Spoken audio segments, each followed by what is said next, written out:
दोस्तों, black hole हमारे ब्रह्मांड में मौजूद सबसे रहस्यमयी और सबसे ज्यादा खतरनाक ऑब्जेक्ट्स में से एक है। इनके बारे में हमेशा ही कुछ न कुछ चर्चा वैज्ञानिकों के बीच चलती ही रहती है, क्योंकि ये टॉपिक बाकी टॉपिक्स के मुकाबले काफी ज्यादा नया टॉपिक है। इसलिए वैज्ञानिकों को उसके बारे में जानकारी भी इतनी ज्यादा नहीं है। सिर्फ इतना ही नहीं, ये एक ऐसी चीज है जिसको बहुत आसानी से एक्सप्लोर नहीं किया जा सकता है, और इसलिए इसके बारे में जानकारी इकट्ठा करना और भी ज्यादा कठिन हो जाता है। ब्लैक होल का गुरुत्वाकर्षण इतना ज्यादा तेज होता है कि ये प्रकाश को भी इसके अंदर से बाहर नहीं निकलने देता, और अगर आप ब्लैक होल उसके कहीं आसपास जाते हैं तो ये आपको इस तरह से अपनी तरफ खींच लेगा कि आपका एक एक अणु ऊपर से नीचे तक बिल्कुल एक लाइन में लग जाएगा, फिर एक चाउमीन बन के इसके अंदर चला जाएगा। और ये कोई साइंस फिक्शन की बातें नहीं है, बल्कि असलियत में ऐसा होगा, और ये भौतिकी द्वारा पूरी तरह से प्रूव किया जा चुका है। आज के इस वीडियो में हम आपको बताने वाले हैं कि क्या हो अगर हमारी पृथ्वी एक ब्लैक होल द्वारा निगल ली जाए। चलिए फिर इस डरावनी घटना के बारे में जानते हैं। अगर ऐसा हो गया तो क्या होगा। हेलो नमस्कार दोस्तों, मैं हूं आपका दोस्त सुरेश सांचोरी और आप रहस्य टेलीविजन यूट्यूब चैनल देख रहे हैं। दोस्तों, हमारी पृथ्वी से करीब 3000 प्रकाश वर्ष की दूरी पर एक ब्लैक होल मौजूद है। यानी ये हमसे इतना ज्यादा दूर है कि अगर हम प्रकाश की गति से भी चलते हैं तो हमें करीब 3000 सालों का समय लगेगा। लेकिन फिर भी ये बाकी ब्लैक होल्स के मुकाबले हमारी पृथ्वी से काफी ज्यादा करीब है। सिर्फ इतना ही नहीं, इस ब्लैक होल को आप बिना किसी टेलीस्कोप के भी देख सकते हैं, यानी अपनी नंगी आंखों से। ये दरअसल एक स्टेलर ब्लैक होल है, जिसका मतलब ये हुआ कि इसका डायमीटर करीब 16 किलोमीटर होता है। ये ब्लैक होल्स के जैसे ही होते हैं, बस ये उन सभी का एक छोटा रूप होते हैं, जिसकी वजह से इनका इफेक्ट बहुत ज्यादा तो नहीं होता है। लेकिन अगर इनके पास जाया जाए तो ये भी उतने ही ज्यादा खतरनाक होते हैं जितना कि विशालकाय ब्लैक होल होते हैं। ये ब्लैक होल तब बनते हैं जब एक तारा पूरी तरह से नष्ट हो जाता है, और तारे के नष्ट होने की प्रोसेस को सुपरनोवा कहा जाता है। आपका अब ये भी सवाल हो सकता है कि क्या हमारा सूर्य भी एक दिन ब्लैक होल बन जाएगा? तो इसका उत्तर है नहीं, क्योंकि ब्लैक होल बनने के लिए सूर्य को अपना द्रव्यमान करीब 10 से 20 गुना ज्यादा बढ़ाना होगा। इसका मतलब यह है कि ब्लैक होल सिर्फ वही तारे बनते हैं जिनका द्रव्यमान सूर्य से करीब 10 से 20 गुना ज्यादा होता है, और वह एक सुपरनोवा धमाके में पूरी तरह से खत्म हो जाते हैं। जैसा कि हमने आपको स्टेलर ब्लैक होल के बारे में बताया कि उनका डायमीटर करीब 16 किलोमीटर के आसपास होता है।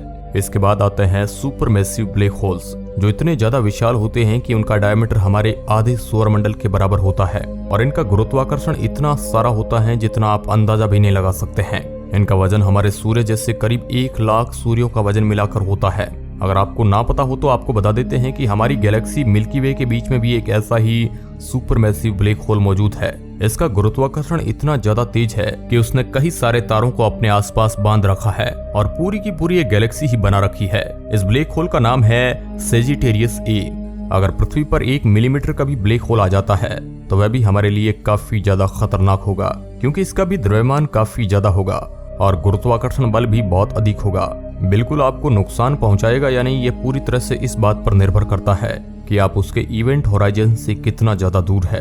दरअसल वैज्ञानिकों के मुताबिक ये ब्लैक होल की एक ऐसी बाउंड्री होती है जिसके उस तरफ जाने के बाद कोई भी बाहर नहीं निकल सकता है, फिर चाहे वह प्रकाश ही क्यों ना हो, क्योंकि इसके बाद ब्लैक होल की असल ग्रेविटी काम करना चालू कर देती है, जो इतनी ज्यादा तेज होती है कि उससे बाहर निकलने के लिए हम इंसान को लाइट एनर्जी की जरूरत पड़ेगी, और इंसान लाइट की एनर्जी हासिल तो कर ही नहीं सकता है, इसलिए वहां से वापस आना ही नामुमकिन है।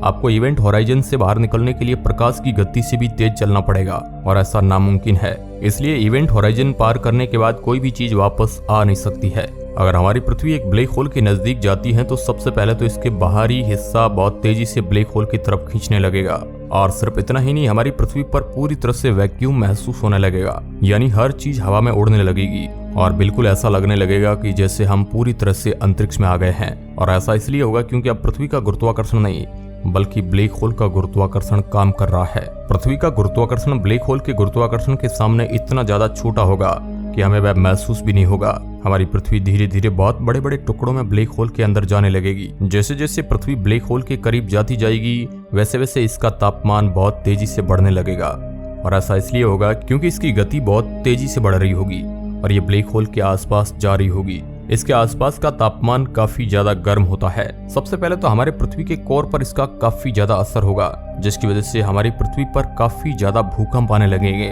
और भूकंप के साथ साथ सुनामी बहुत तेजी से बढ़ने लगेगी। इसका सबसे ज्यादा असर देखने को मिलेगा ज्वालामुखी पर, क्योंकि ब्लैक होल का गुरुत्वाकर्षण इतना ज्यादा होगा कि वह पृथ्वी के अंदर से लावा तक को बाहर खींचने का और धरती फाड़ के वह लावा बाहर बहने लगेगा। इसकी वजह से ज्वालामुखी विस्फोट बहुत तेजी से बढ़ जाएंगे। इसका मतलब ये हुआ कि हमारी पृथ्वी के 3 सबसे बड़े प्रलय एक साथ ही आने लगेंगे और उसके साथ ही ब्लैक होल की प्रलय हमारे लिए इंतजार ही कर रही होगी। यहाँ तक तो फिर भी पृथ्वी काफी ज्यादा सेफ है, लेकिन अभी उसके साथ ब्लैक होल ने डायरेक्ट कुछ नहीं किया है। लेकिन इस प्रोसेस के बाद ब्लैक होल अब सीधे पृथ्वी पर ही असर डालेगा और उसे अपनी तरफ पूरी तरह से बुलाने लगेगा। अब ऐसा इसलिए हो रहा है क्योंकि पृथ्वी ब्लैक होल के गुरुत्वाकर्षण फील्ड के काफी ज्यादा अंदर पहुंच चुकी है। हमें ये बात अपने दिमाग में अच्छी तरह से बैठा लेनी चाहिए कि ब्लैक होल का गुरुत्वाकर्षण चाहे कितना भी तेज क्यों ना हो, लेकिन ये किसी भी चीज को अपने अंदर पूरी तरह से खींचकर लॉकिंग तब तक नहीं करता जब तक वह चीज इसके काफी ज्यादा करीब ना पहुंच जाती, क्योंकि करीब आने पर ही यह बहुत ज्यादा मात्रा में गुरुत्वाकर्षण बल इस पर लगा पाता है और उसे अपनी तरफ काफी तेजी से खींच पाता है। इसके बाद पृथ्वी के साथ जो होगा उसे कहा जाता है स्पेहागेटी फेटन।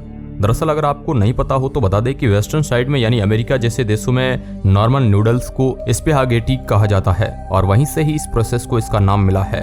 जहां भी कोई चीज ब्लैक होल के काफी ज्यादा नजदीक जाती है तो ब्लैक होल के गुरुत्वाकर्षण की वजह से वह इतनी ज्यादा खिंच जाती है कि उसके एक एक एटम लाइन में लग जाते हैं और वह पूरी तरह से एक चाउमीन जैसी दिखाई देने लगती है, जिसकी वजह से इसे स्पेहागेटी कहा जाता है। मान लीजिए आप एक एस्ट्रोनॉट है और आप ब्लैक होल के अंदर जाते हैं तो इवेंट होराइजन में घुसने से पहले आपके लिए एक ऐसा पॉइंट आएगा जहां पर आपके सर पर बहुत ज्यादा गुरुत्वाकर्षण बल लग रहा होगा, स्पेशली अगर आपके पैरों से कंपेयर किया जाए। इसकी वजह से होगा ये कि आपका सर खींचकर करीब 5 किलोमीटर लंबा हो जाएगा और आपके पैर काफी ज्यादा छोटे रहेंगे, लेकिन फिर भी उन पर भी थोड़ा बहुत गुरुत्वाकर्षण बल लगने की वजह से वह भी धीरे धीरे खींचना चालू हो जाएंगे और एक समय ऐसा आएगा कि आप खींचकर अपनी मैक्सिमम लेंथ पर पहुंच चुके होंगे और इसके बाद ब्लैक होल पूरी तरह से आपको अपने अंदर खींच लेगा और आप पूरी तरह से नष्ट हो जाएंगे। सेम इसी तरह हमारी पृथ्वी का भी डिस्ट्रक्शन होगा। ये बात आपको अच्छे से याद रखनी चाहिए कि यह प्रोसेस ब्लैक होल के बाहर सिर्फ स्टेलर ब्लैक होल नहीं होता है।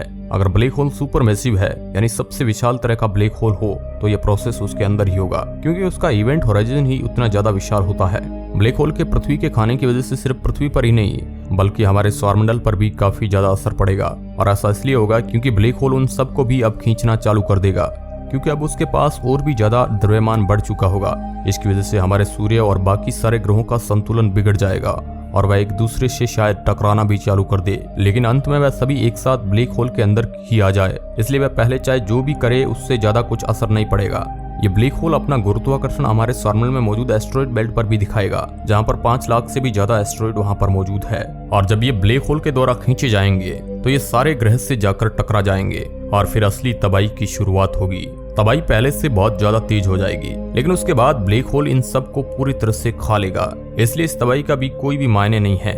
ऐसा करने के बाद ब्लैक होल और भी ज्यादा विशाल हो जाएगा और उसका द्रव्यमान और भी ज्यादा बढ़ जाएगा और उसका गुरुत्वाकर्षण भी अब पहले से काफी ज्यादा अधिक हो चुका होगा, जिस वजह से वह और भी ज्यादा शक्तिशाली बन जाएगा और तो और भी ग्रहों को बहुत तेजी से निगलना चालू कर देगा। ये सुनने में ही इतना ज्यादा डरावना लगता है कि कोई इससे असलियत में देखना ही नहीं चाहेगा। भले ही ब्लैक होल थ्योरी में पढ़ने में काफी ज्यादा इंटरेस्टिंग लगते हैं, लेकिन ये असल में हमारे ब्रह्मांड के दानव है जो हमारे लिए काफी ज्यादा बड़ी तबाही ला सकते हैं। इसलिए शुक्र मनाइए कि हमारी पृथ्वी के काफी ज्यादा करीब कोई भी ब्लैक होल मौजूद नहीं है, नहीं तो हमारे साथ भी ऐसा ही होने के चांसेस काफी ज्यादा बढ़ जाते।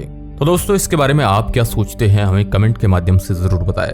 वीडियो के अंत तक बने रहने के लिए आपका बहुत बहुत धन्यवाद।